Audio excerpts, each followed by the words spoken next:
Herzlich willkommen, liebe Leute, aber auch jetzt wirklich mit einer kleinen Verzögerung zu einer neuen SimDev Live-Folge. Ich freue mich heute, ich sehe ja reichlich Zuschauer, aktuell 22 an der Zahl. Und ja, heute freue ich mich auch wieder mal nicht allein zu sein, denn neben mir steht mal wieder der liebe Martin XP. Einen wunderschönen guten Tag. Grüß dich, Martin. Hallo, Toni. Auch alle, herzlich willkommen in den Chat. Ihr habt da ja auch schon fleißig geschrieben. Ich freue mich, dass ihr alle dabei seid. Und heute steht natürlich auch wieder einiges auf der Agenda, wie angekündigt. Zum einen, am Anfang stellen wir neue News zu dem kommenden Debug-Updates vor, beziehungsweise stellen dann auch explizit im Multiplayer einige Verbesserungen vor, die ihr natürlich auch schon aktuell im Beta-Update habt, wenn ihr das Ganze runtergeladen habt. Und dazu kommen am Ende noch ein paar spannende Zeitangaben, wann genau da jetzt auch wirklich Updates kommen. Stichwort auch Phase 3. Ich denke, das ist natürlich auch ein heißes Thema. Dazu werden wir heute, beziehungsweise gleich auch noch näher drauf eingehen. Und danach, deswegen bist du, Martin, auch da, schauen wir uns das ganze Dekorationsthema mal genauer an. Richtig. Ich hoffe, du kannst uns da einiges zu zeigen. Du bist ja da so ein bisschen der Experte auch. Habe ich gehört. Stimmt das? Es ist mein tägliches Brot. Oh, das tägliche Brot. Das heißt, ich bin da auch gespannt. Ich hoffe, ihr auch, was wir da alles sehen. Wir hatten das ja schon in der Vergangenheit, ich glaube letztes Jahr mit der lieben Stella, uns schon mal genauer in einem YouTube-Video angeschaut, wo sie uns da auf einer Linie das Ganze mal näher gezeigt hat. Von daher hoffe ich dann, dass der liebe Martin uns da nochmal andere Perspektiven und neue Einsichten in Bezug auf Dekorieren geben kann. Davon kannst du ausgehen. Gut. So, ich sehe hier auch den Chat. Leute, ich würde sagen, wir fangen an. Oder schreibt mal gerne in den Chat. Freut ihr euch auf aktuelle News zu The Buzz? Bitte einmal kurz reinschreiben. Ich sehe auch wieder bekannte Gesichter hier. Sky Tiger, grüß dich. Der Maesi schreibt ja. Schön, dass du da bist. Ich habe auch einige wieder gesehen, die zum ersten Mal reingeschrieben haben, die wahrscheinlich auch neu sind. Jetzt sind wir auch fast 30 Zuschauer. Von daher, Martin, ich bitte dich doch bitte einmal zur Steam-Ansicht zu wechseln.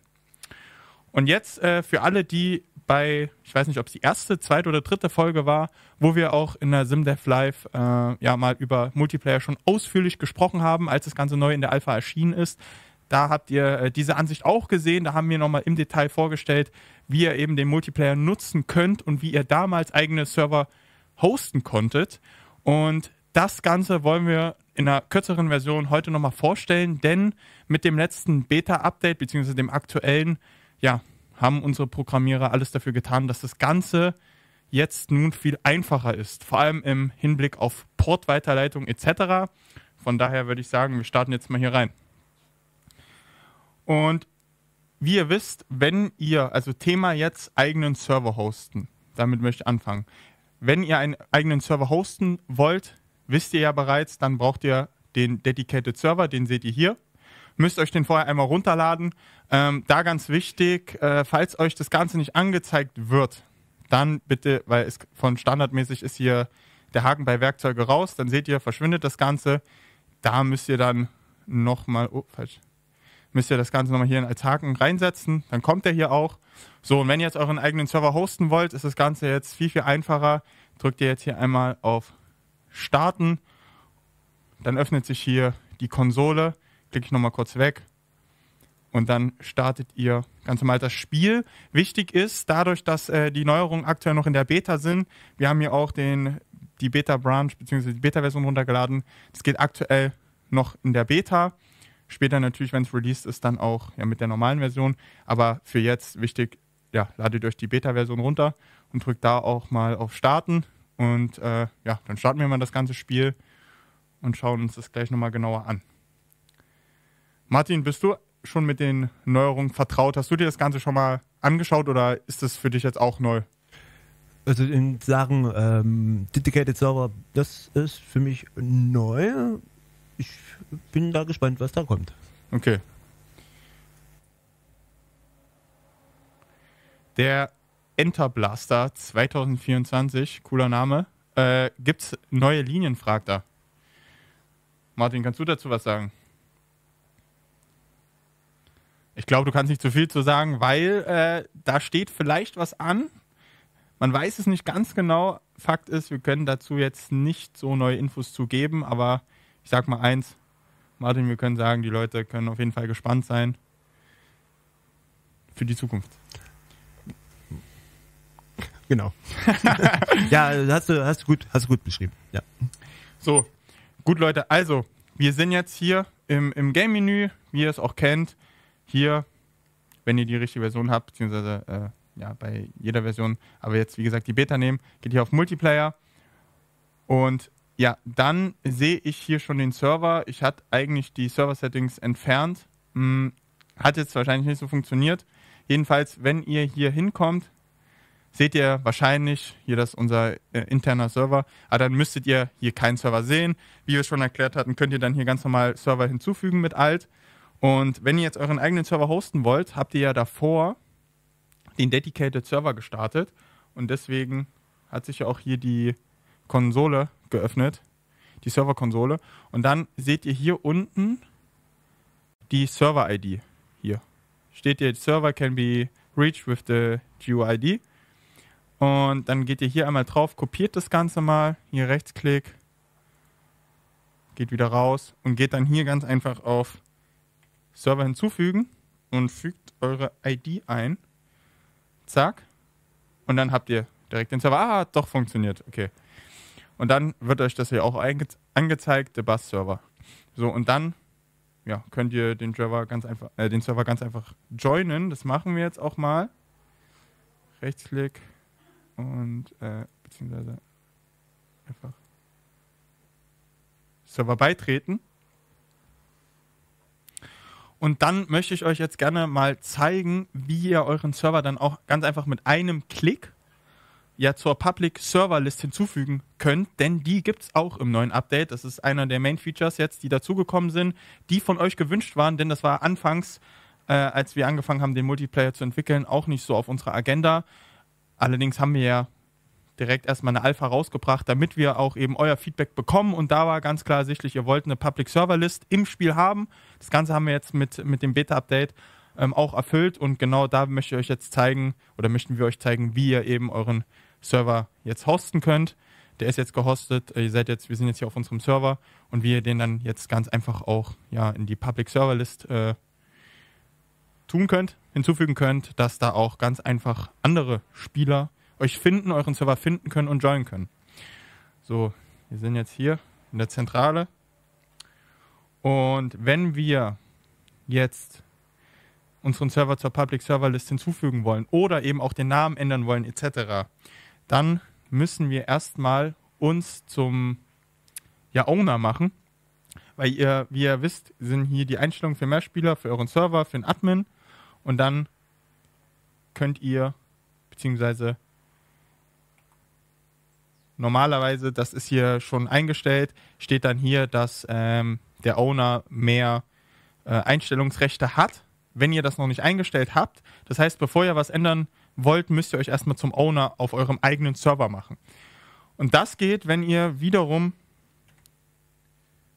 zur Konsole geht. Und jetzt ist es ganz wichtig, dass ihr mit dem Command hier in der Konsole, es kann sein, dass bei euch, wenn ihr hier oben rechts seid, dass es erstmal so ist. Das heißt, ihr könnt hier kein Command eingeben. Dann müsst ihr oben einmal die 2 Pfeile hochdrücken, ist ganz wichtig, und dann erscheint hier das Feld, wo ihr hier reinschreiben könnt. Und dann mit dem Command Owner und eben euren Namen auf Steam könnt ihr euch zum Owner machen. Martin, ich habe schon gesehen, du hast einen speziellen Namen, beziehungsweise du hast ja Martin XP und dann oben noch das TM. Das ist sozusagen mein Steam-Name, der da übernommen wird. Genau, und dann gehe ich jetzt hier auf Owner, beziehungsweise das habe ich beim Testen schon festgestellt, wie hatte ich deinen Namen? Der ist hier oben in der Konsole. Muss ich rauskopieren, weil ich kann dieses TM nicht eingeben. Also wenn ich jetzt, beziehungsweise ich bin ja jetzt schon Owner, also wenn ihr jetzt hier euch als Owner machen wollt, einfach Owner und dann gebt ihr euren Namen ein. Also der Martin halt, zum Beispiel jetzt hier Martin XP, und wenn ich jetzt auf Enter drücken würde, dann würde hier kommen, dass ihr jetzt der Owner seid. Da ist es ganz wichtig, habe ich auch gemerkt, ihr müsst hier, da hatte ich es schon getan, hier seht ihr es, Server, da habe ich Owner Martin, also GER, Martin XP, genau wie er eben ist, eingegeben. Hätte ich jetzt nur Martin XP eingegeben, ohne das TM oder das GER davor, hätte es nicht funktioniert. Das heißt, da auch darauf achten, dass ihr wirklich euren genauen Namen nehmt und dann Enter. Und dann steht hier auch, dass es erfolgreich geklappt hat und dass ihr Owner seid. Und dann schaltet ihr quasi auch hier diese Einstellungen frei, die davor nicht freigeschalten sind, wo ihr eben auch den Servernamen ändern könnt. Zum Beispiel hier. Das könnte man jetzt auch eigentlich einfach mal machen. Martin, wie wollen wir deinen Server nennen? Ich lasse dir da freie Hand. Sei kreativ. Ich bin sehr, sehr kreativ von Haus aus, wie man jetzt hier auch sehen kann. Martin XP heißt jetzt der Server. Und hier jetzt auf Deutsch öffentlich oder halt public, da mal einen Haken reinsetzen. Zack. Und jetzt ist quasi der Server ersichtlich in der Public Server List. Das können wir jetzt auch machen, wenn wir kurz mal dann rausgehen. Jetzt einfach hier wieder Escape. Raus aus dem Spiel. Und dann müssten wir den Namen jetzt oder den Server jetzt hier in der Public Server List sehen. Die könnt ihr sehen, wenn ihr im Menü Multiplayer geht, hier ganz einfach oben rechts. Beziehungsweise hier ist der Name noch gleich. Wahrscheinlich finden wir den Server jetzt hier auch gar nicht. Kann jetzt in der Beta daran liegen, dass man das Spiel nochmal neu starten muss. Das könnte man eigentlich auch mal machen.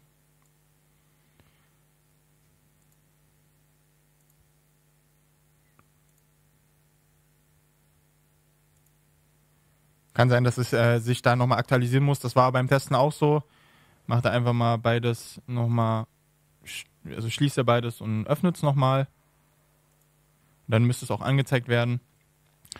Jedenfalls habt ihr jetzt gesehen oder haben wir gezeigt, wie ihr ganz einfach euren Server hosten könnt. Ihr habt gesehen, anfangs hatten viele Probleme mit ihrer Port-Weiterleitung. Es war teilweise kompliziert. Du musstest in den Einstellungen davor nochmal was ändern.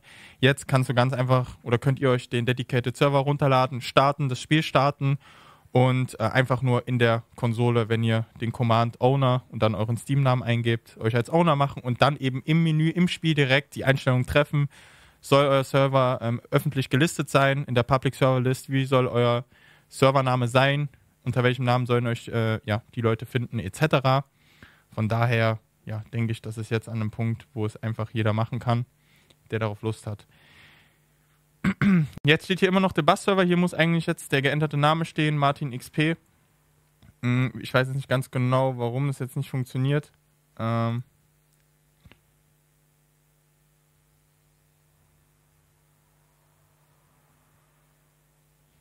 Eben hatte ich es auch mehrmals probiert, bis es dann ging.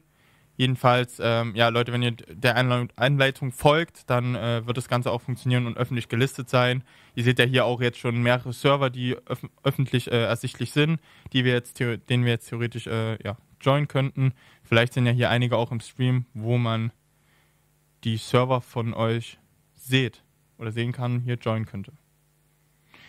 Genau. Martin, war das für dich soweit auch verständlich? Chat, war das für euch verständlich? Habt ihr noch Fragen dazu? Also für mich selber war das ersichtlich gewesen, ausführlich, wo ich sage, das würde ich zu Hause, wenn ich einen Server hosten möchte, in dieser Anleitung natürlich sozusagen das hinkriegen. Also man kann sich ja das dann auch später nach unserem Stream natürlich dann auch nochmal bei YouTube angucken, die einzelnen Schritte, die Toni gesagt hat. Also ich sage, ja, das ist für mich plausibel. Genau, Leute. Das freut uns doch sehr. Und jetzt noch zum Abschluss ein paar wichtige Infos dazu, denn letzte Woche kam ja das Beta-Update raus. Nächste Woche, im Verlauf der nächsten Woche, wird ein weiteres Beta-Update kommen, wo dann eben auch wir in Phase 3, zumindest in der Beta, erstmal übergehen. Habe ich jetzt am Anfang angesprochen, habe ich ja auch immer auf Social Media, auf Discord gesehen.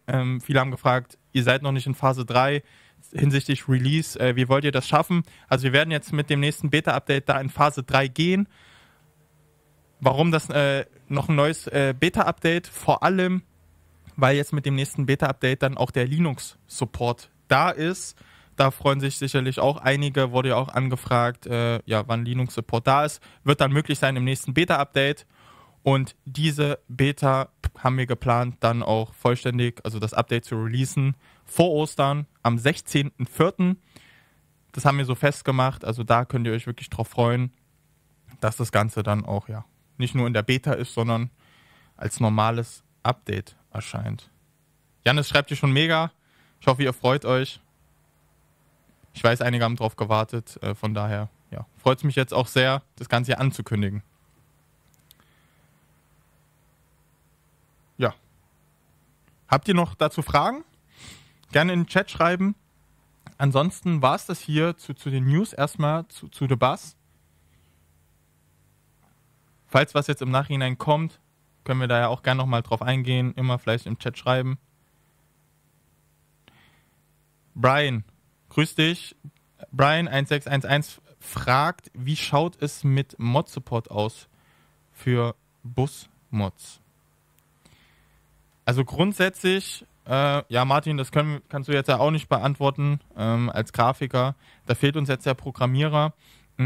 Fakt ist, ich weiß, dass wenn es noch nicht so sein sollte, soll auf jeden Fall vollständiger Mod-Support kommen. Das haben wir ja auch vor ein paar Wochen im SimDev Live angekündigt, dass dann nach und nach der Mod-Support kommen soll. Einige funktionieren ja auch. Heißt, wenn jetzt bisher auf Bus-Mods gezielt ist, denke ich, wird das auch kommen. Ansonsten, eine klare Antwort gerne dann auch nochmal von einem unserer Programmierer einholen. Gerne da auch, wie ich es immer wieder erwähne, auf Discord.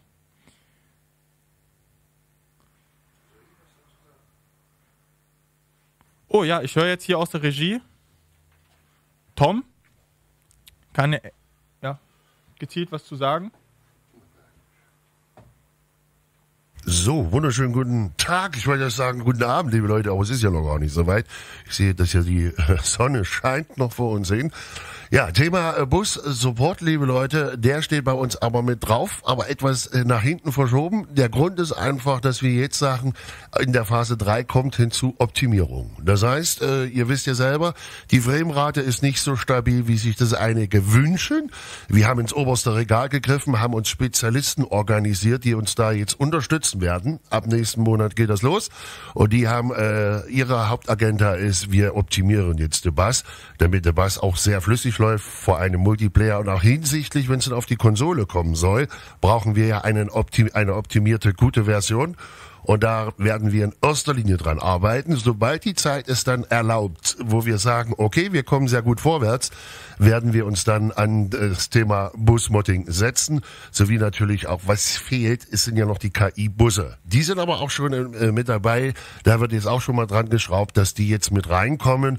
Das heißt, wenn du im Singleplayer bist, dass du KI-Busse hast, beziehungsweise selbst wenn ihr Multiplayer seid, dass dann die KI-Busse aufgefüllt werden, praktisch, was keine Spieler sind, sodass ihr immer die gleiche Anzahl an Bussen habt.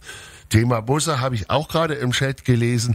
Da sagen wir einfach nur das nächste, wie heißt diese Veranstaltung hier? SimDev Live, Alter. Die heißt SimDev Live, ich muss mich erstmal dran gewöhnen.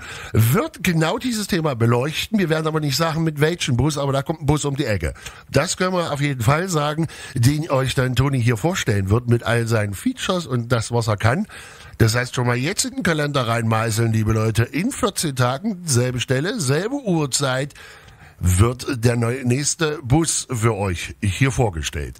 So, sollte es dann noch irgendwelche Fragen geben, melde ich mich gerne wieder zurück. Ich übergebe mich und das Mikrofon an XP. Ja, sehr, sehr cool. Tom, danke auf jeden Fall für die ausführliche Antwort. Hier haben wir noch eine neue Nachricht. Hallo alle zusammen. Sven, grüß dich Sven. Freut mich, dass du auch eingeschaltet hast. Hier sehe ich auch noch eine interessante Frage. Der Macy fragt, wie schaut es mit dem wirtschaftlichen Teil aus? Gut, da will ich jetzt Tom nicht nochmal direkt ans Mic holen. Fakt ist, wir hatten da ja letztens ja auch schon mal einen Post von der Halle gemacht, die da auch der liebe Tom entwickelt hat, die natürlich dann auch einen großen Teil Bestandteil des Wirtschaftsmodus ausmacht, wo wir schon mal näher drauf eingegangen sind, wo ich nochmal auch das Ganze genauer auf Discord erläutert habe, wo ihr dann eben die Halle nutzen könnt, die erstmal freispielen müsst, erstmal aufräumen müsst und dann nach und nach da eben euer eigenes Unternehmen aufbauen könnt, eine Werkstatt etc. drin habt. Das heißt, zu deiner Frage, Macy, wie schaut es mit dem wirtschaftlichen Teil aus? Wir sind auf jeden Fall dran. Der Wirtschaftsmodus ist natürlich auch Bestandteil der 3. Phase. Wir gehen jetzt bald in die Phase 3 über. Das heißt, wir nähern uns auch immer weiter dem Wirtschaftsmodus und darauf könnt ihr euch nach wie vor freuen. Wir arbeiten bereits täglich dran und das nicht erst seit gestern. Hier sehe ich auch schon wieder mega, ich freue mich. Ja Leute, mich freut es mega, uns freut es mega, dass es euch freut. Genau deswegen machen wir es. Hier sehe ich noch Grüß dich Christopher, eine neue Frage vom Christopher. Mahlzeit. Frage, gibt es Neues von Fernbus-Simulator, Thema neue Bus-DLC auf Konsole? Ja, das bekannte Konsolen-Thema. Wir können da auch nicht immer, leider nicht mehr zu sagen, als immer wieder zu sagen, unser Publisher Aerosoft entwickelt die Konsolenversion. Das heißt, wenn ihr da explizite Fragen habt, wir wissen da auch immer nicht mehr als ihr. Wir sind da auch wirklich immer täglich im Kontakt und holen uns da die neuesten News. Wer dazu Fragen hat, gerne direkt euch an Aerosoft wenden. Das schreiben wir auch immer wieder auf Social Media. Denn sie entwickeln die Konsolenversion und können euch da auch wirklich gezieltere und aktuellere Antworten geben als wir jetzt. So, haben wir schon eine ganze Menge erzählt. Martin, ich würde sagen, das Demo-Dekoration soll ja auch nicht zu kurz kommen. Von daher wollen wir vielleicht mal die Plätze tauschen, sodass du hier Zugriff auf den PC hast. Wir tauschen. Top.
So, lieber Martin, jetzt haben wir die Plätze getauscht. Wie man es vielleicht auch gesehen hat. Ja, schalte ich auch gleich mal um, sodass wir mal den Bildschirm sehen. Und dann freue ich mich auf die Dekoration vorab, bevor du beginnst. Ich finde es immer super, die Kommentare nebenbei zu lesen. Der Enterblaster 224 schreibt ja auch, ich spiele The Bus 17 bis 5 Uhr morgens und macht Spaß. Freut uns natürlich sehr, dass dir so viel Spaß macht. Allerdings, über einen längeren Zeitraum müssen wir uns da die Frage gesundheitlich stellen. Ich weiß es nicht. Martin, hast du da selber Erfahrung? Spielst du auch The Bus von 17 bis 5 oder wie läuft das bei dir? Also wenn ich teste, dann ist es ja kein Spielen, sondern es ist Testen, dann ist es aber nicht die Uhrzeit von 17 bis 5. Ja. Aber ich gehe mal davon aus, wenn ich das zu Hause spielen würde, dann würde ich vielleicht sagen, eine Stunde. Okay. Aber nicht so lang. Ja gut, dann lass uns mal mit Thema Dekoration starten. Alle, die das Video, wie gesagt, mit Stella geschaut haben, haben da ja schon mal einen guten Einblick bekommen. Heute bekommt ihr sicherlich noch tieferen Einblick. Deswegen machen wir das Ganze vor allem jetzt ja auch mit dem Unterschied, dass wir das Ganze live machen. Das heißt, wer vielleicht auch schon im letzten Video dazu Fragen hatte, dem da irgendwo an irgendeiner Stelle Fragen aufgekommen sind, gerne jetzt, wie ihr es jetzt auch schon fleißig macht, immer in den Chat schreiben, denn dafür machen wir es live, dass wir da direkt drauf eingehen können. Von daher, let's go, Martin.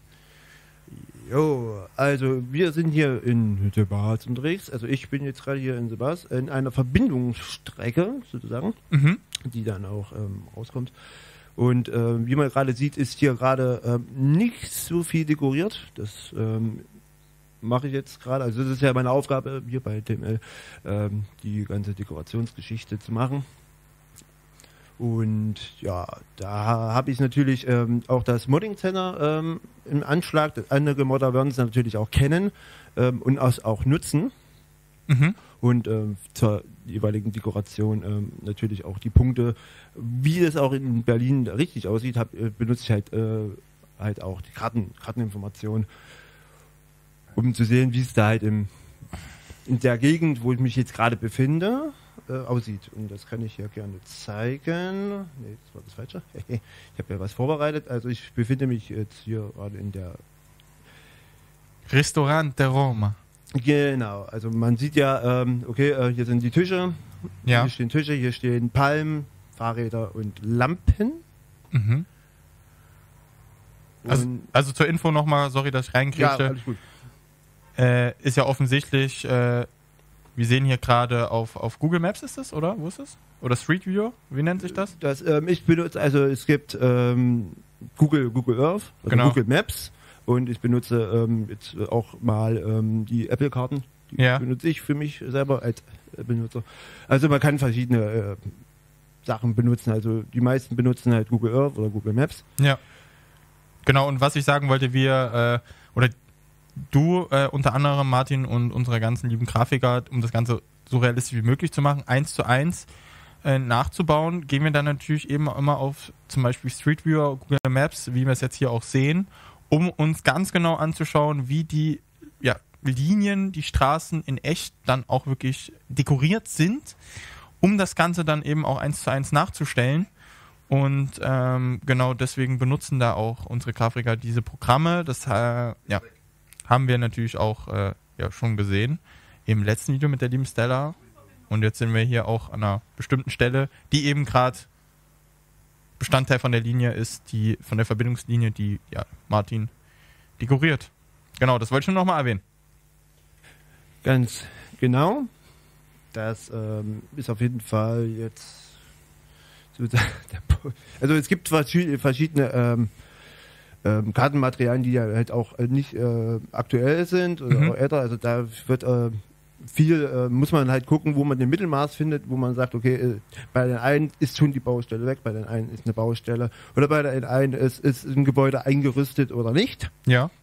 Und dann muss man halt gucken, wie man, also zumindest mache ich, wo da der Grad ist, wo man sagt, okay, das passt. Okay. Also da muss man halt da natürlich auch unterscheiden zwischen, ist es eine Hauptroute, also eine Hauptverbindung, also wo die Linie lang fährt, ist es eine Nebenstraße oder ist es eine Verbindungsstraße, und das ist halt der Umfang des Details dementsprechend wichtig. Okay, hier der Enterblaster fragt nochmal, ist das in Kreuzberg?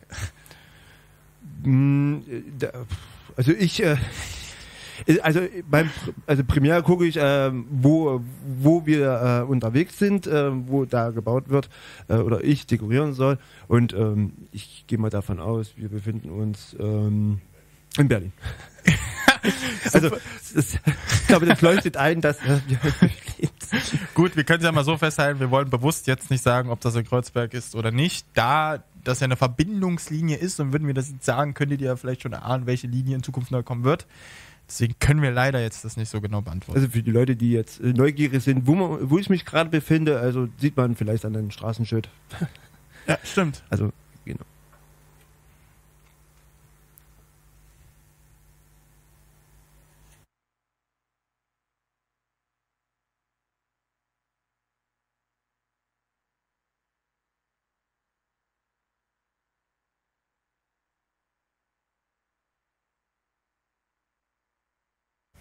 So Leute, wir schalten mal hier die Kamera um. Ich sehe gerade, wir hatten da jetzt aus technischer Sicht nochmal ein kurzes Remote-Problemchen. Deswegen haben wir nochmal kurz umgeschalten. Martin fixt das Ganze gerade. Und dann werde ich sagen, wir sehen uns auch gleich wieder. Ich mache nochmal kurz ein bisschen Musik rein.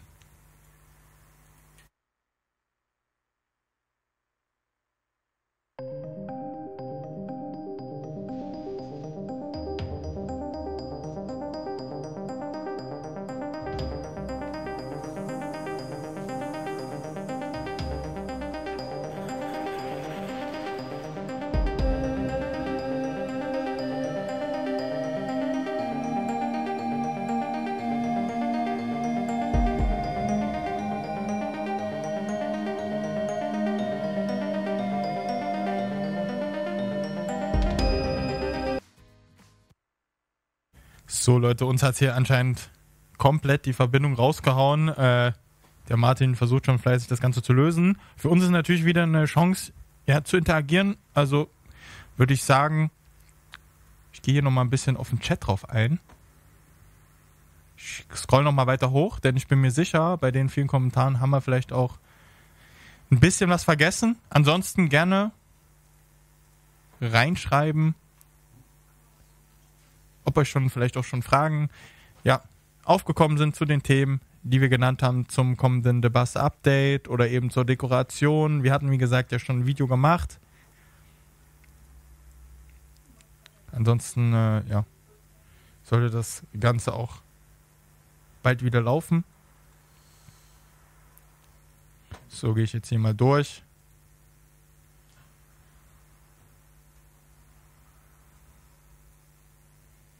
Auch nochmal, ein Hallo von unserer Seite an alle, die jetzt auch neu dazugekommen sind. Also ich bin wirklich mega happy, dass wir aktuell 32 Zuschauer haben, also über 30 Zuschauer.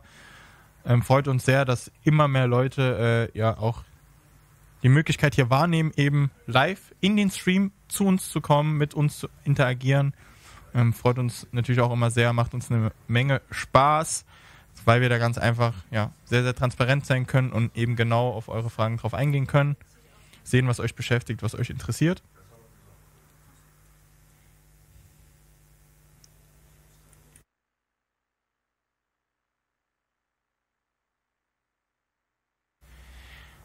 So Leute, und da nutze ich auch mal hier die Chance, was Neues anzusprechen. Ihr könnt es teilweise schon sehen, aber aktuell gibt es einen neuen Shop auf Flashbass FM und TML Studios, wo es natürlich auch neue Artikel gibt. Wir haben eine ganze Menge aussortiert, so wirklich eine ganze Menge, haben das ein bisschen reduziert. Und dadurch, dass es jetzt neue Artikel gibt, sind wir da gerade auch dabei zu schauen, was wir da jetzt noch neu hinzufügen können. Und da wird jetzt heute oder morgen auch, beziehungsweise in den nächsten Wochen auch eine Umfrage kommen, wo wir euch ganz einfach abstimmen lassen wollen, was euch denn interessiert, wo ihr sagt, da hättet ihr Interesse dran, denn es gibt wirklich von, Federmappen bis hin zu Rucksäcken, Untersetzern, Taschen, gibt's wirklich alles, Cappies und da werden wir auf jeden Fall eine Umfrage starten auf Flashbass FM, auf der Website, wo ihr dann bitte, wie gesagt, wir machen dann nochmal ein Posting, keine Angst, ihr werdet es nicht übersehen, aber wo ihr dann ganz einfach mal abstimmen könnt, welche Produkte wir dann nochmal hinzunehmen wollen oder sollen. Von daher, da jetzt schon mal zur Info, dass da was Neues ist. Ihr könnt es natürlich jetzt auch schon abchecken, die Shops. Aber wie gesagt, wir wollen da auch noch 1-2 Produkte hinzufügen und deswegen, weil wir da jetzt auch keinen Scheiß hinzufügen wollen, was euch nicht interessiert, starten wir da jetzt nochmal eine Umfrage, weil es eben so viel dazu gibt, dass ihr da auch wirklich auf dem Laufenden seid. So. Ich kriege jetzt hier ein gutes Zeichen vom Martin, das habt ihr auch gesehen. Ich schalte mal direkt wieder um. Es geht weiter. Ich hoffe, dass es jetzt sich beruhigt hat. Also wie gesagt, wie ich schon vorhin gesagt habe, also auf jeden Fall auf die Kartenmaterialien gehen wir ein. So. Also ich gucke erstmal immer erster Linie, was gibt es alles? In dem Fall sehe ich ja hier das Restaurant, also sehe ich, okay, wir brauchen auf jeden Fall diese Rollos, also diese Jalousien, Tische und Grünzeug, also Grünzeug im Sinne von Palmen, beziehungsweise so Töpfe mit Pflanzen halt drin, Pflanzengedöns. Also jetzt checkst du erst mal ganz einfach ab, welche Assets du vereinfacht gesagt brauchst. Ja, also jeder macht das anders bei uns. Stella, die sagt, okay, die kümmert sich erstmal darum, dass erstmal kleine Sachen macht. Ja. Wie zum Beispiel Lampen setzen oder solche Geschichten. Jeder geht da irgendwie andersrum. Ich beginne da meistens erstmal zu gucken, okay, was haben wir denn, was brauche ich alles, um das erstmal so eine klare Linie zu machen. Und jetzt würde ich sagen, okay, ich brauche auf jeden Fall Tische und Stühle. Okay. Gehe ich hier rein, dann nutze ich hier unser Modding Center. Da auch immer wieder der Hinweis, Leute, wir haben ja den Modding-Editor in The Bus, wo ihr unzählige Assets habt. Das ist genau fast das Gleiche, was ihr hier seht. Der liebe Tom hat da Ende letzten Jahres nochmal wirklich unheimlich viele Assets hinzugefügt. Das heißt, ihr habt da eine richtig breite Variante, da einfach eure eigenen Maps zu erstellen, eigenen Linien zu erstellen, mit allem drum und dran. Ihr findet da alles in unzähligen Ausführungen. Das heißt, da auch immer wieder der Appell, wer sagt, er hätte da Bock, ähnlich jetzt auch wie der liebe Martin da zu dekorieren, seine eigenen Maps zu erstellen, seine eigenen Linien zu erstellen, der kann natürlich unseren Modding-Editor nutzen. Dazu auch auf YouTube, wenn ihr euch fragt, wie geht das, was soll ich da machen, habe ich mit dem lieben Timo da auch seit längerem eine kleine Modding-Editor-Tutorial-Serie gestartet, wo ihr da ganz einfach findet, wie ihr von Grund auf starten könnt. Und genau, kann ich nur jedem ans Herz legen. Wer da Interesse hat, gerne mal nutzen. Ihr habt da auch, wie gesagt, die ganzen Assets drin. Ansonsten da auch nochmal diesbezüglich, haben wir auch schon angekündigt, in naher Zukunft wird da auch nochmal, jetzt hier in dem SimDev Live, nochmal eine Folge, mindestens eine, zum Modding-Editor kommen. Dann gehe ich davon aus, auch wieder mit dem lieben Timo, weil der ist darin der Experte, der uns dann nochmal ganz genau zeigt, wie man das Ganze aufsetzen kann, wo wir auch gerne eure Themen, die euch interessieren, ob es jetzt Ampeln sind, ob es einfach nur die Straßen sind, wie man das Ganze zusammensetzt, wie ihr das machen könnt. Und ansonsten hat sich ja da auch schon teilweise was geändert. Stichwort Bing Maps Key. Oder ich hoffe, ich habe es jetzt nicht falsch gesagt. Auf jeden Fall den Key, den ihr braucht, um die Maps zu erstellen, um da eben so ein Satellite Mesh drüber zu setzen. Das Ganze funktioniert ja jetzt mit Cesium, wo mich auch immer viele angeschrieben haben. Können wir da gerne alles beleuchten. Ich habe jetzt gerade hier eine Sitzgruppe genommen, also hier so aus PCG, das ist das, was bei uns auch neu ist. Und sozusagen, da sind schon Sachen wie Schirme, beziehungsweise wenn man das will, wenn man sieht, okay, das sind diese Blumenkübel oder beziehungsweise diese Blumenkästen, die sind auch mit und die werden dann halt da generiert. Also man guckt halt, welche Assets passen da auch. Mhm. Ja. Und normalerweise arbeite ich gerade mit oben mit drei Bildschirmen. Hier muss ich leider erstmal mit einem Bildschirm klarkommen, sonst sieht man das ja halt nicht. Und da hat man praktisch sozusagen dann links daneben natürlich auch die Karte, wo man dekoriert, was man dekorieren will, also die Gegend. Ja. Und das will ich jetzt gerade nicht machen, was ich jetzt gerade will. Nehme ich jetzt mal was anderes. Ziehst du dann quasi die Assets... Assets rein, also sowohl in unserem Modding Center als auch sozusagen in unserem Content Browser. Okay, das nennt ihr Content Browser. Also das Content Browser, was ja Epic halt vorgibt, Ja, also da, wo auch die Sachen sind. Aber ich benutze beides, also überwiegend nehme ich das Modding Center, um halt dementsprechend schnell, da bin ich halt schneller. Okay. Andere, die tippen das ein in die Suche und sagen, okay, ich weiß genau, nach was ich suche. Also ich greife immer gerne auf das Modding Center zu, weil das schön strukturiert ist mit den jeweiligen Kategorien.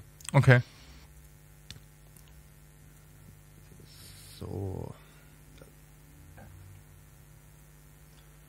Also sieht man ja, jetzt sind hier die Blumenkästen, beziehungsweise die ganzen Kram.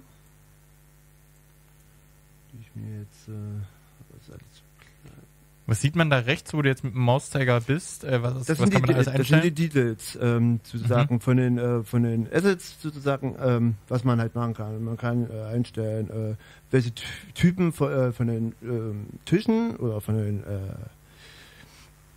Stühlen.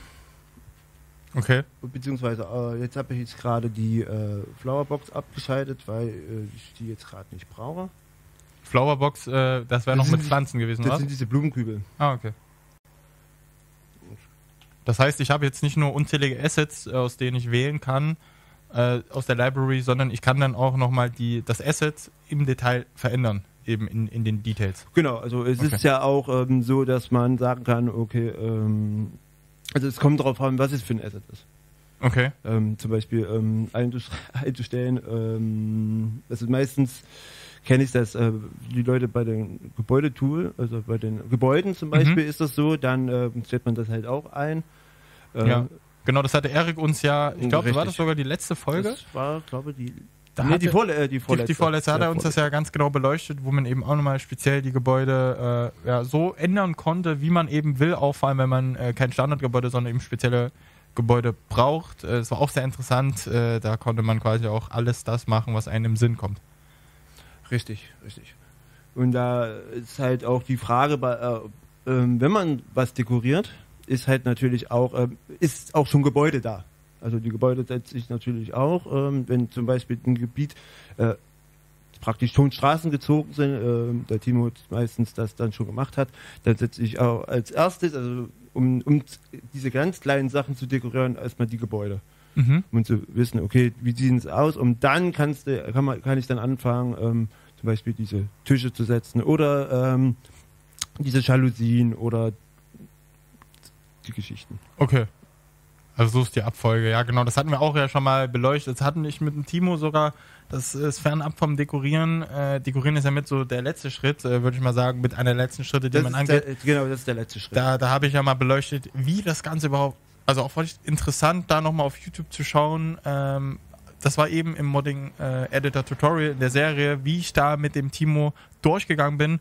Ja, wie entsteht überhaupt eine Map? Also wie entsteht am Anfang die Straße, die Lanes, die Ampelsysteme? Was kommt danach, der Bürgersteig etc.? Dann bin ich weitergegangen eben mit Stella, Erik etc. Wie kann man dann die Gebäude setzen? Was ist, wenn man kein Standardgebäude hat oder spezielle Gebäude? Was kann man da alles einstellen? Und jetzt eben hier am Ende auch mit dem Martin, ja, wenn dann die Straßen, die Ampeln, die ganzen Systeme, die KI-Lanes gesetzt sind, die Autos, um es einfach zu sagen, da sind, die Gebäude da sind, wie kann ich das Ganze jetzt dekorieren? Das heißt, das ist so ein bisschen zum Verständnis jetzt ganz einfach der letzte Schritt, den wir dann tätigen, um dann eben, ja, eine Linie dann auch ganz einfach abzuschließen. Richtig. Das ist richtig.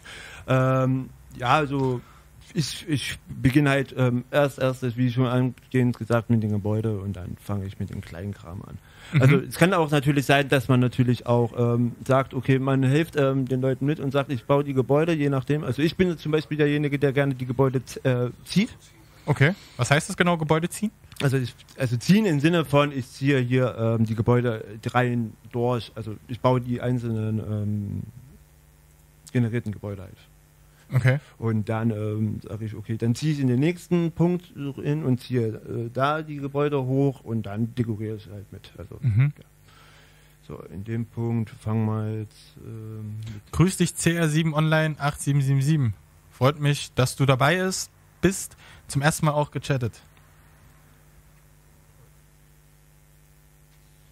Ansonsten sehe ich hier auch nochmal, danke für dein Follow, Harry Potter _98.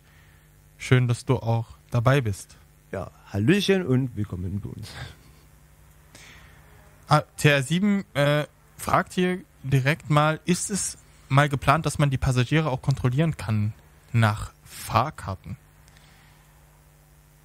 Also aktuell ist es noch nicht geplant.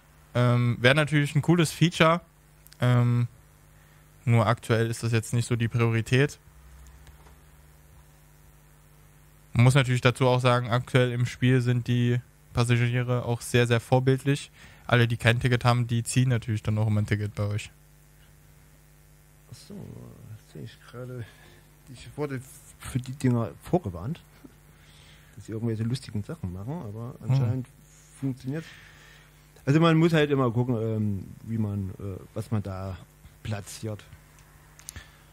Also du willst das Ganze gerade ein bisschen tropischer machen, sehe ich.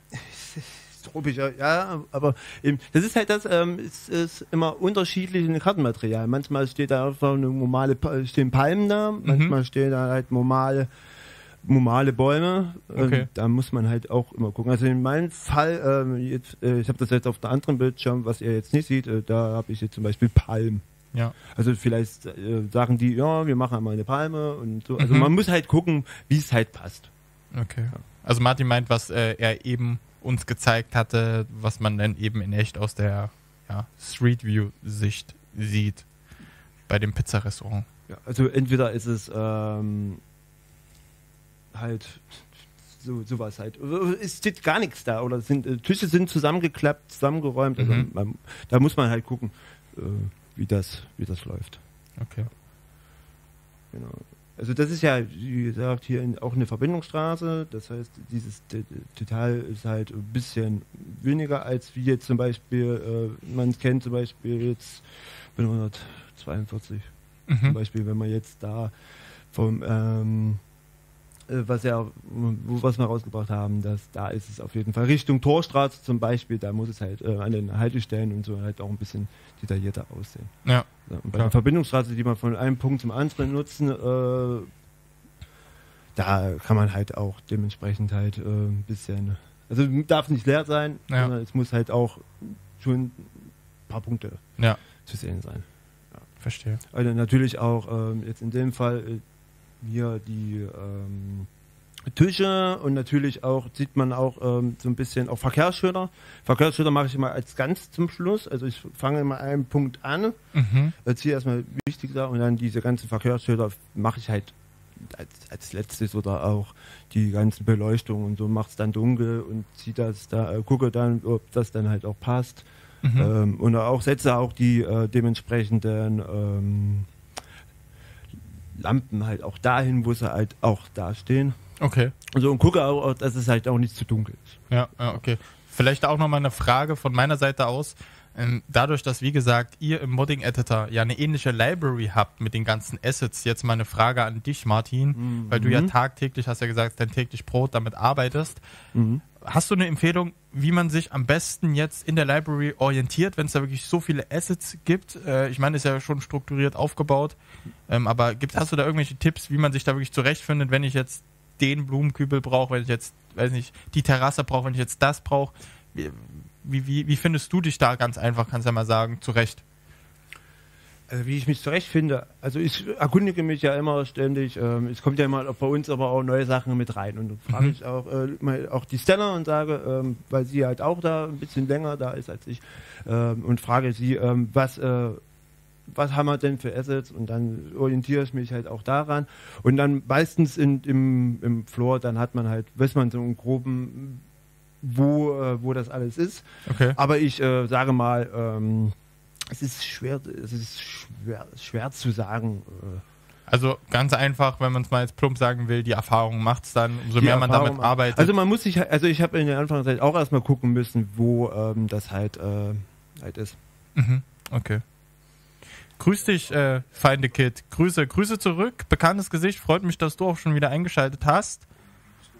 Ansonsten Christian, grüß dich auch, fragt, wann können wir den Stream wieder auf YouTube sehen? Also der wird im Anschluss direkt hochgeladen auf YouTube. Könnt euch da gerne nochmal das Ganze angucken, auf die Stelle vorspulen, wo ihr nochmal nachschauen wollt. Stadtlux fragt auch, wenn das Spiel mal fertig ist, wäre eine Stadtrundfahrt-DLC cool mit einem entsprechenden Bus und Audiokommentaren. Cool, also das ist eine sehr coole Idee, wäre wahrscheinlich auch wirklich umsetzbar.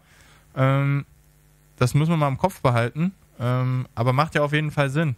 Vor allem, wenn das Spiel dann auch wirklich released ist natürlich auch cool, ist ja vielleicht auch Kult, so eine Stadtrundfahrt, vor allem durch Berlin, vielleicht mit einem Busfahrer, der noch den Akzent hat, kann ja vielleicht dann einer von uns reinsprechen, ich weiß nicht, ob da jemand den Berliner Akzent kann. Es kennt da vielleicht jemanden bei uns in der Live-Show bei Flashbase, ich glaube, den kann man natürlich fragen. Also liebe Grüße an den lieben René in Berlin. Falls du mit dabei bist. Ich sehe ja jetzt gerade nicht, wer jetzt alles mit dabei ist, aber auf jeden Fall, den könnten wir vielleicht fragen.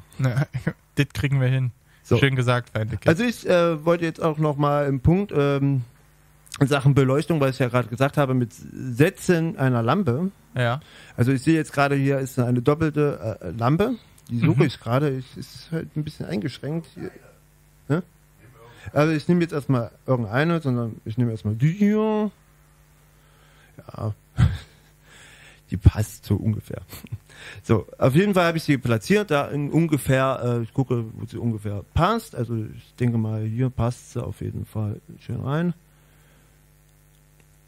So, dann gehe ich hier oben steht 12, also das ist die Stunde, also um 12. Da gehe ich hier hin und kann hier bei Hour kann ich hier dann lustig dann Nacht schalten. Also ich habe jetzt 23 Uhr genommen. Dann wird es hier dunkel und dann sieht man hier schön das Lämpchen. Mhm. Also da kannst du wieder ganz genau einstellen, wie sich die Lampe dann, also das Licht zu welcher Uhrzeit, wie scheint. Ja, also man kann eine hell und dunkel da oben einstellen. Also man kann auch zum Beispiel auch sagen, okay, ich will jetzt eine, zum Beispiel, wenn ich jetzt Fassade einfärbe, also die Fassaden mache zum Beispiel, dann kommt die Sonne halt nicht dahin und es wirkt ein bisschen dunkler, dann schiebe ich das mir auch hier zurecht und dann kann ich sehen, okay, das passt dann auch. Wenn es dunkel, wenn es dann ein bisschen Schatten ist oder schattig die Seite ist, dass es halt nicht zu dunkel aussieht, die Fassade, und auch nicht zu hell, also da versuche ich da auch ein Mittelmaß zu finden. Okay. Aber beim Beleuchten zum Beispiel, wenn ich jetzt hier die komplette Straße, in dem Fall haben wir ja ist die Straße ja schon Lampen gesetzt und da ist halt, guckt man halt, am Ende ist das nicht zu dunkel und auch nicht zu hell. Dann kann man sich dann halt oben bei den kann man sich halt dementsprechend die Uhrzeit einstellen. Ja. Okay. Sozusagen. Hier habe ich ja schon ein bisschen dekoriert. Das ist jetzt so, also man sieht, okay, Jalousien und die Tische und so, und diese ganzen, gestern habe ich zum Beispiel, um das mal kurz zu sagen, habe ich ja auch diese Straßenbahn-Oberleitung hingeklatscht und so, also so, dass man sagt, okay, man sieht dann sozusagen, wenn man fährt, alles klar, so sieht es halt auch in Berlin aus. Okay, ja. Sehr cool. Ja. Also auch mit den ganzen Verkehrsschildern zum Beispiel setzen, also ich habe jetzt vorhin hier ein Verkehrsschild gesetzt, da kann man halt auch gucken, zum Beispiel, ich habe jetzt gesehen, das ist eine 30er-Zone, dann gehe ich hier hin und suche sozusagen hier die 30er-Zone, also hier sind die ganz normalen Speed und ich muss auch immer mal überlegen, wo die dann sind. Ich gehe mal davon aus, dass die bei Guides sind. Ja, bei Guides. Oder man kann es jetzt auch oben suchen, also man kann auch oben in der Sucherleiste dann auch eingeben 30, dann hier Science Zone 30 Start, dann muss ich auch gucken, ob die City-Version auch eingestellt ist, sonst sind die halt zu groß. Also das sind meistens für außerhalb. Also in der Stadt sind die halt zu groß, deswegen kann man die hier einstellen und dann drehe ich sie mir dann so, wie ich sie brauche. Und dann gucke ich, ist da noch ein Zusatz, aber meistens bei den 30er-Schildern ist kein Zusatz. Wenn es so wäre, dann könnte man dann sagen, okay, man kann sich das dann adden sozusagen, kann zum Beispiel sagen, ja, Fahrrad. Okay. Also dann kann ich mit das Offset hier setzen, beziehungsweise in dem Fall geht es gerade nicht, sondern ich mache das hier unten auf den zweiten und setze dann zum Beispiel Tunnel. Okay. Also zum Beispiel, wenn jetzt eine 30er-Zone und da wird ein Tunnel draus, also je nachdem, was es für ein Verkehrsschild ist, und dann kann man sich das dann hier beim Offset, manuell dann halt das so einstellen. Cool, also auch wieder hier, man kann alles sich so einstellen, wie es auch in echt ist, was man eben braucht. Genau, also wir haben sozusagen die ganzen gängigen Verkehrsschilder, die es zum Beispiel auch halt in Deutschland gibt oder in Berlin gibt, halt mit drin. Ja, gut. Genau, das ist, ja, also da kann man sich halt die Verkehrsschilder schön setzen. Ja, sehr schön. Hier sehe ich auch nochmal neue Follows. Danke euch, Christian, NL 2004 und CR7 Online 8777 für euer Follow. Freut uns sehr. Und da will ich doch direkt nochmal auf den Chat eingehen, denn ich habe hier schon wieder einige Fragen gesehen. Hier eben von CR7 auch nochmal, wann wird es eine neue Route geben? Dazu hatte ich ja anfangs im Stream schon was zu gesagt. Seid da einfach gespannt. In Zukunft werden auf jeden Fall noch logischerweise neue Linien kommen. Aber aktuell, wie gesagt, sind wir anfangs zu den bevorstehenden Bus-Updates eingegangen. Darauf anschließend jetzt auch nochmal die Frage von AI Jackson. Große wichtige Frage, wie sieht es mit den Linux-Servern für The Bus aus? Genau darum geht's. Also nochmal für alle, die am Anfang nicht da waren, es wird mit dem nächsten Beta The Bus Update Linux Support geben. Und dieses nächste Beta-Update kommt im Laufe der nächsten Woche raus. Und final wird dann dieses Beta-Update auch richtig released am 16.04. Also vor Ostern. Darauf könnt ihr euch freuen. Ja, Tom hebt den Finger. Hörst du mich? Ich höre dich. Die 245 hat eine neue Routenführung, die kommt mit. Auch jetzt im nächsten Update. Okay, also die 200... Demnächst kommt die auf jeden Fall. Demnächst kommt da auch nochmal eine, wie ihr gehört habt, eine neue Routenführung zur 245. Das sind ja alles brandaktuelle News. Juhu, nice, ich freue mich jetzt schon. Ja, freut uns sehr. Genau deswegen hier immer gern fragen, da bekommt ihr eben die aktuellsten News. Die werden dann gut und gern auch mal reingerufen. Mega. Ja, da bin ich auch immer sehr gespannt, was immer so. Also wenn ich jetzt nicht hier arbeiten würde, würde ich mich auch immer freuen zu sagen, ey, hier bei Syntax Live kriege ich immer die geilen Informationen. Ja, auf jeden Fall. Das ist, ja, also ihr macht das wirklich sehr gut. Schön. Gut, Martin, was sehen wir jetzt hier? Also ich habe jetzt gerade hier sozusagen hier in dem Fall, ich zeige es euch jetzt gerade mal, so Boller aufgestellt. Mhm. Das gibt es als Spline oder auch einzeln. Ich habe jetzt einen Spline genommen, weil die hier an der Stelle sich halt befinden. Ich habe sie jetzt reingezogen und die Leute, die jetzt gerade gesehen haben, habe ich mir jetzt gerade noch so die Abstände von den jeweiligen Pollern jetzt mir eingestellt, dass ich jetzt nur 3 brauche, weil hier auch im Bild halt 3 sind. Mhm. Ich könnte jetzt auch einzelne Poller setzen, aber das wäre dann wieder 3, ist jetzt zu viel. Okay. Und sage, okay, ich mache jetzt ein Spline, aber ich kann hier mit dem Spline halt komplett einmal Okay. durchziehen und kann mir auch sagen, zum Beispiel, wenn jetzt angenommen das einmal komplett durchgeht, also eine komplette Seite ist jetzt mit Pollern gefüllt, da kann ich mir sozusagen einmal um die Ecke gehen und sagen, in dem Fall, ich mache das jetzt mal aus Spaß als Beispiel und sage, okay, das ziehe ich jetzt bis einmal komplett durch, dann fange ich hier nehme ich die Trigende, ich weiß nicht, ob ich das richtig ausgesprochen habe, ich nenne die halt so, mache sie mir an den Bordstein, nimm den Punkt von den Spline, den Endpunkt, und halte die Alt-Taste gedrückt und ziehe einmal das um die Ecke und mit M entspanne ich das. Okay. Beziehungsweise Shift und M, dann habe ich sozusagen das so gemacht, praktisch dieser Spline dann genau an die Trigende, genau da, wo ich das hinhaben will. Okay. Also, ja. Und dann kann ich das hier beherzt einmal durchziehen. Jetzt habe ich. Also praktisch muss nicht einfach jetzt hier alle 3 Poller Also ich muss jetzt nicht hier um die Ecke jetzt, oder zum Beispiel ich mache so ein Karree drumrum, ist jetzt so ein kleiner, so hier in dem Fall zum Beispiel drumrum wäre jetzt noch so eine kleine, so ein kleines Zäunchen oder wie nennt man das? Ich komme jetzt gerade nicht auf den Namen, also ihr wisst, was ich meine. Und dann musst du jetzt nicht 4 Splines machen, sondern dann nimmst du ein Spline und dann kannst du das dann so drumherum machen, sozusagen als Kästchen sozusagen. Okay. Ja, dann machst du dann das. Also brauchst du halt nicht so viel zu benutzen. Also zum Beispiel jetzt hier habe ich das die Ecke gemacht.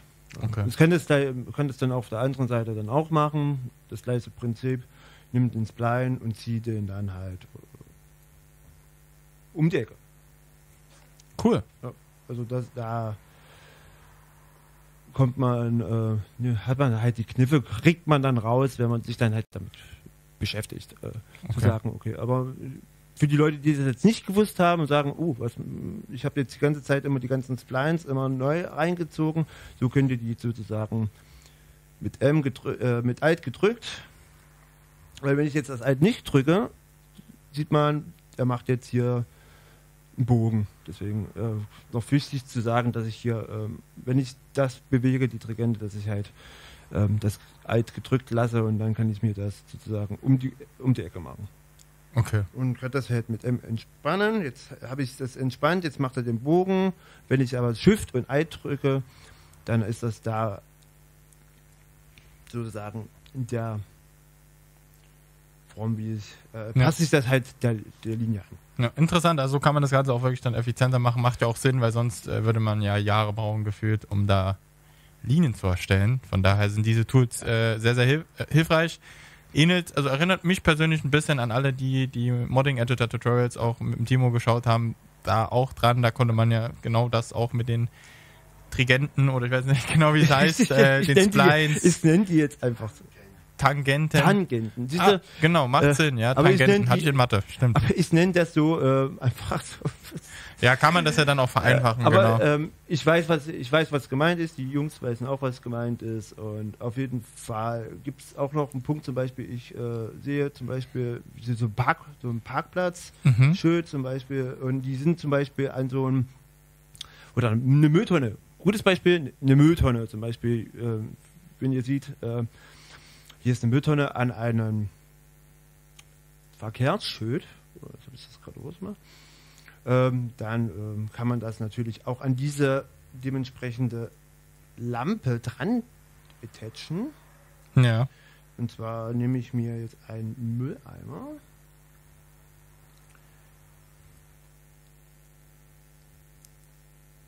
Nehme mir den Wert also praktisch die Location von der Lampe, kopiere mir das, füge das ein, so, dann habe ich sie hier sozusagen, also ich könnte die jetzt auch mit dem Pivot natürlich auch in die Position ziehen. Das ist mir dann viel zu umständlich, deswegen ziehe ich mir das dann halt so rein, also über diesen, weiter Punkt. Und dann ziehe ich mir das halt auf die Höhe, wie ich es gerade brauche. Ja. So gucke, dass es nicht schwebt, also nicht so ist, also dass nicht so schwebt oder auch nicht so drinnen ist, sondern gucke, ob das dann halt passt. Im Remote ist das halt ein bisschen schwerfällig. ATC Bier schreibt ja auch Tangente. Ja, richtig. Die richtige Tangente. Genau. Dann gehe ich hier, mache ich Rechtsklick auf das Asset und sage hier Attach to, nimm mir hier diese Pipette, klatsch das da hier dran, also klatschen nicht, also ich mache sie dran und dann ist er halt dran. Schön. Ja. Also zum Beispiel, so kann man das halt auch machen, zum Beispiel auch Verkehrsschild oder so. Interessant. Ja, warum ist auch ein guter Punkt, wenn man angenommen diese lustige Laterne umfährt, bleibt nämlich dann dieser Müllkorb oder dieser Mülldings oder dieser Schild dann einfach schwebend einfach in der Luft. Und wenn dann dieses attached ist, dann fällt das mit um. Macht Sinn, okay. Also muss man auch auf diese Details dann auch wirklich achten. Ja, genau. Ja, das ist ganz wichtig zu sagen, sonst schwebt das Ding und dann denkt man so, ist das ein Bug? Nein, nee, ist es nicht. Man hat es einfach nur vergessen zu attachen. Aber ja, sonst sieht das halt wirklich blöd aus. Man will ja nicht, vielleicht macht man es unbewusst einfach weil man die Kurve nicht gekriegt hat und dann nimmt man halt einen Verkehrsschild mit oder auch diese Lampe und dann schwebt die halt. Also die nicht dran ist. Das ist halt auch ganz wichtig. Ja, interessant. Also, wie du gesagt hattest, auch Straßenschilder kommen dann so als letztes. Das sind dann so noch die also ich mache das so, wie jetzt die anderen Kollegen machen. Das ist die Macht der Gewohnheit oder auch. Das ist deine Workflow quasi. Also Workflow, genau. Also jeder macht sich da seinen eigenen Workflow. Okay. Ja, interessant. Also ich sehe hier jetzt auch fleißig nochmal Kommentare. Ich gehe mal ein Stück höher. Der Macy fragt, ich benutze SIM Dashboard. Wie weit seid ihr mit denen in Zusammenarbeit? Gibt es ja noch mal ein paar Infos aus der Regie? Es wird überlegt. Ansonsten, Martin, du kannst da wahrscheinlich auch nichts zu sagen. Gerne noch mal im Discord reinschreiben. Da können wir dann auch genauere Infos geben. Ich möchte gerne auf Findelkind eingehen. Ja? Und hat gesagt, wie kommt ihr eigentlich auf die Apple Tweet View? Also ich benutze das, weil ich als Apple-Nutzer das halt... Apple Freak. Nein, nicht als Apple-Freak, aber das ist halt, also jeder benutzt halt Mapillary oder auch unseren Standard, Google Standard. Und ich habe mir so gedacht, ja, ich finde das schön, wie das da funktioniert. Und das kann man googeln. Ja. Für diese, da gibt's halt eine Bilder von denen und dann kann man das auch benutzen. Also ich benutze das, weil das halt nicht mit Pfeilen sind, sondern ich kann einfach auf der Position gehen und bewege mich halt hier. Okay. Also Geschmackssache einfach. Durch die Kante. Genau, ich habe ja auch bei den anderen Grafikern schon gesehen, ich glaube auch Stella benutzt ja Google Maps oder Google Street View, wie man das auch immer nennt. Also das ja dann einfach ist, am Ende ist ja auch einfach nur wichtig, dass was rauskommt, dann auch stimmt und das ist ja in beiden Fällen gegeben, von daher ist das einfach nur am Ende so, wie man es mag. Resultat. Genau. Gut, jetzt gehe ich auch nochmal weiter runter.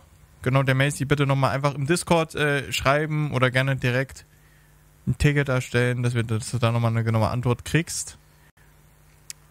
CR7 Online hat natürlich auch nochmal geschrieben, wenn AI-Busse drin sind, fühlt man sich nicht mehr so alleine im Spiel. Stimmt natürlich. Wie gesagt, habe ich auch eingangs erwähnt, sind wir dran, kommt auf jeden Fall. Dann müsst ihr euch auch nicht mehr so alleine fühlen.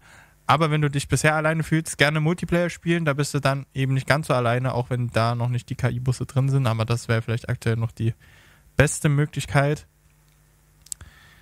Genau, hier wurde nochmal geschrieben, beim neuen Update müssen natürlich auch die Mods, also die Maps nochmal auch angepasst werden. Das ist immer ganz wichtig, da kommen ja auch immer einige Fragen nach einem Update raus, warum funktioniert meine Map, mein Mod nicht mehr. Ganz einfach, weil der Ersteller das da updaten muss. Geht leider nicht anders, aber dafür sind dann die neuen Features oder hat die Map dann natürlich auch die neuen Features drin und am Ende des Tages ist ja auch das dann, was alle glücklich macht. Und hier genau ist unser Chat schon mal drauf eingegangen, aber hier, ich erwähne es nochmal, Simulator TV, YouTube, gehe ich mal von aus. Die Frage, hallo, bin leider schon sehr spät, aber mal eine Frage, wo in etwa steht ihr mit The Bus? Noch 10 Jahre Early Access oder geht es langsam in Richtung Final? Hier hat er nochmal direkt jetzt geschrieben, aber es fehlen noch viele Features. Ich erinnere mich an Ankündigungen wie Funk, Auswählen zwischen Fahrer und Disponent, Ingame Voice, Wirtschaftssystem, Ticketpreis anpassen und so weiter. Also da habe ich ja auch schon eingangs erwähnt, jetzt mit dem neuen Update kommen wir in Phase 3. Das ist natürlich auch ein Riesenschritt. Jetzt nächste Woche in der Beta, dann am 16.04. dann eben auch als Update. Da ist ja natürlich auch schon der Multiplayer drin. Wir haben auch noch angesprochen, wir hatten letztens einen Post hinsichtlich Wirtschaftssystem. Das sind ja alle die Features, die noch fehlen, wo wir dran sind, die dann jetzt auch wirklich zeitnah kommen. Und was wir da auf Final immer sagen können, dass wir geplant haben, dass nicht erst der Early Access in 10 Jahren beendet ist, sondern tatsächlich schon in 9 Jahren. Nein, Spaß. Also dieses Jahr haben wir es geplant, dass wir da auch auf jeden Fall rauskommen und ich denke auch, wir sind auf einem guten Weg. Ihr seht's, mit den Updates kommen immer die fehlenden Features noch hinzu und von daher, braucht ihr euch nicht mehr allzu lang gedulden. So, habe ich jetzt hier noch was übersehen, Martin? Gucken wir mal.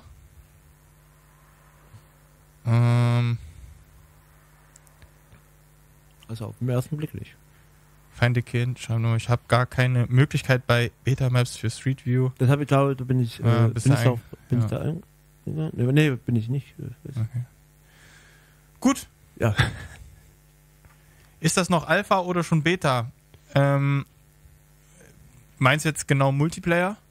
Der kommt ja dann in die Beta, wenn ich jetzt nichts Falsches sage. Bin ich mir sehr sicher. Der kommt dann in die Beta, genau. Der ist in der Beta. Oder der ist in der, stimmt, ja, sorry. Der ist in der Beta seit letzter Woche. Genau. Na, der Bass generell ist im Early Access, also das kannst du ja jetzt nicht so als Beta oder Alpha benennen. Das Beta oder Alpha bezieht sich ja immer auf die Updates und nicht auf das Game an sich. Genau, Martin, warst du schon zu Ende oder? Ich überlege, was ich noch zeige. Ansonsten, Leute, habt ihr dazu noch Fragen? Ihr könnt, ja, das wollte ich gerade sagen, habt ihr da noch Fragen? Dazu. Zum Dekorieren, habt ihr da noch explizit Fragen an lieben Martin? Wenn nicht, habt ihr sonst darüber hinaus noch einige Fragen? Ich freue mich auch, dass immer noch 30 Zuschauer drin sind. Macht uns dann natürlich auch immer mehr Spaß, umso mehr Leute hier sind, umso mehr Fragen kommen. Ich denke, das hat, oder Martin auch, also mir zumindest bis hierhin sehr, sehr gut gefallen. Ich war schon ein bisschen aufgeregt. Nein, aber das ist alles gut. Das wollte ich dir eigentlich beim Privaten sagen. Ja. Nee, aber Mikrofon war offen. Ja. Nee, kann man auch offen und ehrlich zugeben. Nein, alles gut. Nein, das ist natürlich klar. Also, dass ich hier jetzt nicht alles zeigen kann, ist natürlich klar. Da könnte man jetzt einen ganzen Tag füllen oder auch einen ganzen Abend füllen. Ja. Aber ihr könnt natürlich gerne Fragen stellen, zu welchen Punkten in Sachen Dekoration, wie Toni gesagt hat. Genau. Gerne. Ich sehe schon darüber hinaus noch Fragen, neue Busse, Fragezeichen habe ich hier schon beantwortet, werden auf jeden Fall in Zukunft kommen. Wir werden euch da rechtzeitig immer auf den Laufenden halten mit Ankündigungen oder eben hier im SimDev Live. Passmodding ist, denke ich, noch ein spannendes Thema. Kommt da was? Haben wir auch gesagt. Ja, aus der Regie. Eher einschalten. Ja, Leute, es geht immer 15 Uhr los, aber wir wollen nicht so sein. Also, ja, kommt auf jeden Fall in Zukunft noch mehr. Halten wir euch wie immer auch auf dem Laufenden. Genau, also für die Leute, die jetzt gerade eingeschaltet haben, ihr habt natürlich die Möglichkeit, diesen Stream natürlich auf YouTube anzugucken und da wird auch die Frage, die euch vielleicht jetzt schon, oder die ihr jetzt gerade gestellt habt und die jetzt schon beantwortet ist, könnt ihr die natürlich abrufen und sehen, alles klar, das ist der Stand. Das ist die Frage, die beantwortet wurde. Deine Frage wurde beantwortet, deswegen, das ist kein Problem. Also genau, so sieht's aus. Danach wird es auf jeden Fall angekündigt, wenn es rauskommt. Dann wird auch deine Frage nochmal da auftauchen. Ja, hinsichtlich Fortschritt, The Buzz, Early Access, Stadt Lux hat sie nochmal ganz gut zusammengefasst. Gut Ding, will Weile haben. Bis jetzt war jedes Update ein Schritt in die richtige Richtung. Genauso sehen wir das auch. Freut uns, dass ihr es auch so seht. Hier nochmal eine andere Frage, Simulator, sehr fragenfreudig. Andere Frage ist auch noch, ich kenne es aus dem Landwirtschaftssimulator, so dass das Server einstellen easy wird. Wird das in The Buzz auch so? Also, du hast echt ein Talent. All das wurde schon beantwortet. Ich empfehle dir, nach dem Stream, wird dann spätestens heute Abend der Stream hochgeladen sein. Ganz am Anfang haben wir eben direkt nochmal die The Buzz News besprochen, angekündigt und da haben wir auch ganz genau gezeigt, wie du aktuell noch in der Beta am 16.04. dann auch richtig im Update dir ganz einfach selber den Server hosten kannst. Da ist dann Port-Weiterleitung etc. kein Thema mehr. Sehr, sehr easy gemacht. Von daher schau dir das an und es ist jetzt, zumindest in der Beta, wichtig, wenn du es jetzt schon machen willst, halt dir die Beta runter. Es ist jetzt schon ganz easy möglich, deinen eigenen Server zu hosten, den public zu machen, also öffentlich etc. Ich möchte gerne auf die Frage auf Findekind eingehen. Gibt es ein Blueprint für Trash? Also irgendwas, den ganzen Müll oder Laub auf einmal spawnen zu lassen. Es gibt, ich habe mich nochmal abgesichert, bevor ich hier irgendwas Falsches sage, vom PTG die Möglichkeit, Dreck, beziehungsweise auch diese ganzen kleinen Sachen wie Gullideckel oder auch mit auf einmal zu machen. Und zwar habe ich hier gerade aufgemacht, hier heißt es hier BTG Tweet. Das ziehe ich mir hier rein.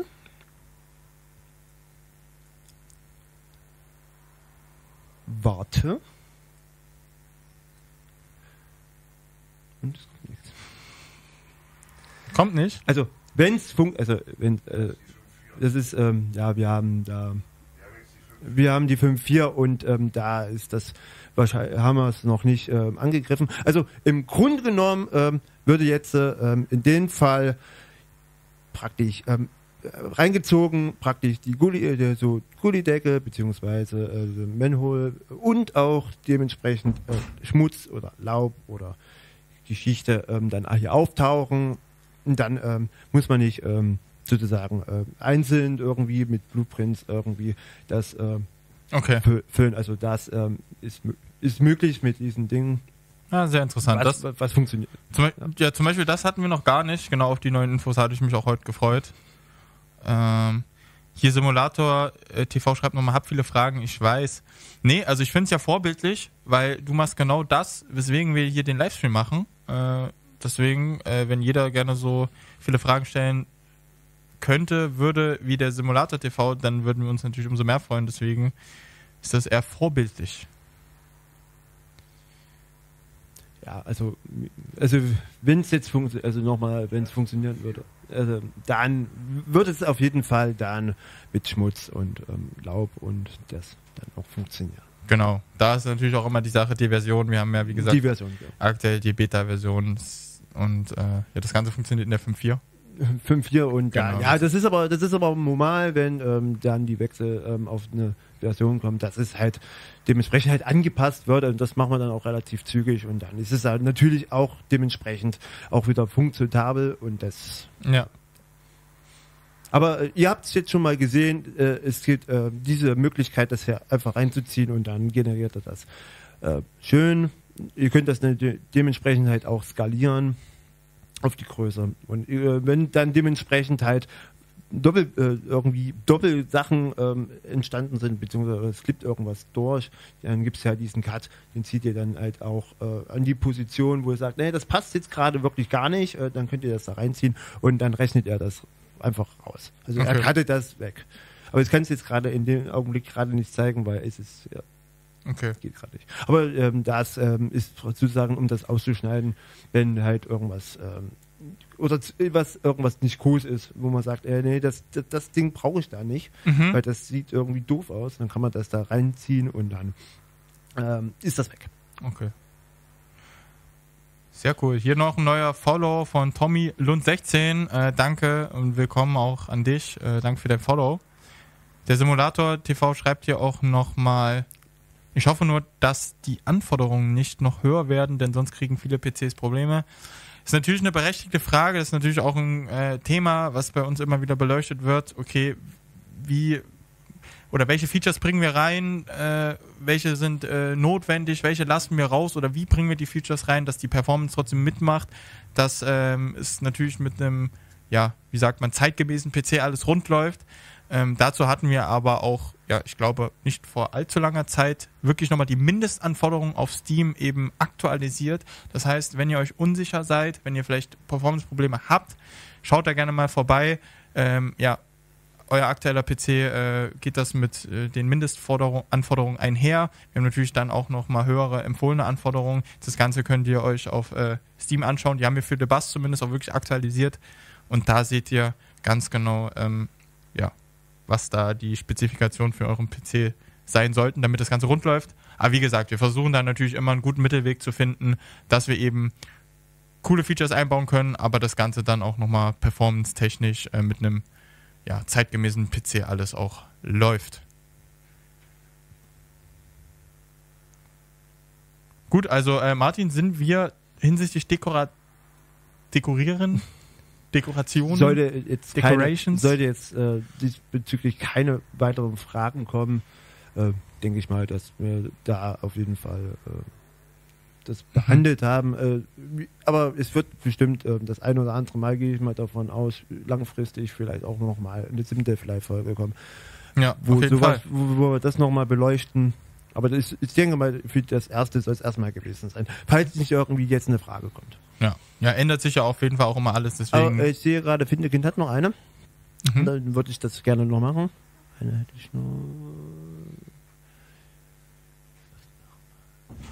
Ja, lies gerne einmal nochmal die Frage vor. Extra Ball. Also fürs Dach. Ich kann es jetzt gerade, ich weiß jetzt gerade nicht. Achso, er hat hier gar nicht die Ansicht. Ich lese mal vor, kurz. Findekind fragt, eine hätte ich noch, weiß aber nicht, ob ihr mir da helfen könnt. Wie macht man das mit den Extras beim Hörsertool-Dingen? Also die fürs Dach zum Beispiel. Diese RKs zum Beispiel. Wenn du diese RKs, diese oben hier, diese Fenster, die oben an den, also wie nennt man das? Dachfenster. Meinst du sowas? Ja, genau. Da gab es, ich kann mich jetzt dran erinnern, dass wir das irgendwie, ich weiß nicht, ob das die Leute benutzen können im Modding Center. Aber das ist ein Bau, das funktioniert zwar, aber das ist noch nicht 100%. Also wenn es das auf jeden Fall fix ist, dann sagt man es euch natürlich rechtzeitig. Also für die Leute aktuell noch nicht so direkt möglich. Ja. Achso, ihr könnt es ineinander reinstecken. Ich glaube, das hat auch der Daniel mal angesprochen, weil von standardmäßig sind die Gebäude ja irgendwie rechtwinklig und wenn er dann mal andere Gebäude haben, die eben nicht rechtwinklig sind, kann er dann quasi oder könnt ihr probieren, Gebäude ineinander zu setzen und da euren Winkel so zu erzeugen, wie ihr das wollt. Genau. Simulator TV fragt auch noch, Trams kommen auch noch? Fragezeichen. Ja. Sind geplant. Ja, gerne, Feindekind. Schau dir das PCG. Wie spricht man das aus? Schau dir das mal ruhig in Ruhe an. Bei Fragen gerne, wie gesagt, immer melden. Wenn nicht hier in der SimDev Live, gerne auf Social Media, vor allem auf Discord. Sind auch immer viele unter euch, die viel Wissen haben, viel Erfahrung haben. Könnt ihr euch austauschen. Ansonsten unsere Devs oder ich antworten natürlich auch gern direkt da drauf. Sehr, sehr gerne. Was ist eigentlich aus Modding im Fernbus geworden? Wird das noch kommen? Also, Modding im Fernbus wird nicht kommen. Das ist auch aktuell nicht geplant. Also, da beim Zwecks Modding ist wirklich der Hauptaugenmerk auf The Bus, wo euch, wie gesagt, schon viel möglich ist hinsichtlich Library etc., was wir zeigen. In den Videos könnt ihr gerne einfach umsetzen, euch da rantasten und dann eure Erfahrungen sammeln. Und ja, der Martin hat es heute nicht zum ersten Mal gesagt, das hat auch ein Daniel gesagt, das hat auch ein Timo gesagt. Mit der Zeit werdet ihr da auch immer besser. Am Anfang kann das ein bisschen überwältigend wirken, weil es eben so viel ist, was möglich ist, so viel individuell, was ihr an Details etc. einstellen könnt. Aber das sollte man eher positiv sehen, dass ihr da einfach frei seid, die Freiheit habt, eure Maps, eure Linien etc. so zu gestalten, wie ihr das auch wirklich möchtet. Angefangen von eurem eigenen Dorf bis hin zu größeren Städten oder eben was ihr euch ausdenkt. Richtig. Genau. Hier fragt der Simulator TV, war aber mal geplant oder? Die Frage bezieht sich, denke ich mal, auf Modding im Fernbus. Ja, also kann man jetzt nicht so direkt beantworten, war jetzt auf jeden Fall in der letzten Zeit nicht geplant. Da haben wir uns, wie gesagt, auf den Bus fokussiert und es wird jetzt auch auf jeden Fall im Fernbus jetzt kein Modding kommen. Ja, Stadtblock schreibt ja auch, danke für die Einblicke und den Stream, wünschen allen ein schönes Wochenende. Wir wünschen natürlich euch allen auch ein schönes Wochenende. Auch wirklich danke, dass ihr vor allem heute so zahlreich erschienen seid. Ich schalte jetzt nochmal hier die Kamera um. Wirklich danke nochmal an jeden Einzelnen von euch. Wie gesagt, Tom hat es ja auch in seinem kurzen Auftritt schon erwähnt. In 14 Tagen um die gleiche Zeit, Freitag 15 Uhr, die nächste SimDev Live. Da stellen wir den neuen Bus vor. Genau, mit all seinen neuen Features. Seid da gespannt, auch was für ein Bus kommt. Schaltet alle wieder ein, auch wieder zu zahlreich. Wir freuen uns wirklich immer auf jeden Einzelnen von euch. Kommt da gerne mit Fragen, die da vielleicht jetzt bis dahin aufkommen, auch wenn es jetzt zum Thema Dekorieren etc. ist. Gern immer alles querbeet fragen. Wir picken uns da wieder das Thema raus. In 14 Tagen auf jeden Fall Vorstellung des neuen Busses, der dann kommt. Und wie gesagt, ihr könnt euch, ich fasse es jetzt hier am Ende auch nochmal zusammen, freuen auf kommende Woche ein neues Beta-Update in The Bus mit Linux-Support und dann eben letztendlich am 16.04. vor Ostern der Release des Updates mit all den neuen Features, wie ich es gezeigt habe, Stichwort Public Server List etc. auch generell, dass das Hosten von neuen Servern viel einfacher gemacht wird. Und alles, was wir eben erwähnt haben. Falls euch irgendwas entgangen ist, wie gesagt, der Stream wird heute später noch auf YouTube hochgeladen. Wenn ihr nochmal zu einer Szene switchen wollt, gerne da euch das Ganze nochmal in Ruhe anschauen. Ja, und ich glaube, jetzt an der Stelle habe ich alles gesagt. Martin, möchtest du irgendwas ergänzen? Irgendwas, was ich vergessen habe? Sollte es gewesen sein. Also auf jeden Fall natürlich den Shop, natürlich dem TML-Shop und natürlich auch Flashback-Shop. Der ist neu, da sind neue Sachen drin. Also ihr könnt ja gerne nach dem Stream auf jeden Fall oder jetzt gerade parallel mal bei uns auf flashback.fm oder tml-studios.de auf den Shop gehen. Und ich glaube, das wird einigen oder so bestimmt reizen, da auf den Knopf zu drücken und zu sagen, ich brauche das unbedingt, ich finde das witzig. Also guckt einfach rein, wenn ihr, ich fütter euch ein bisschen an und sage, es lohnt sich auf jeden Fall, das anzugucken. Ich habe sehr geschmunzelt, wo ich das gesehen habe. Also da gerne mal vorbeischauen. Stichwort interessante Sprüche.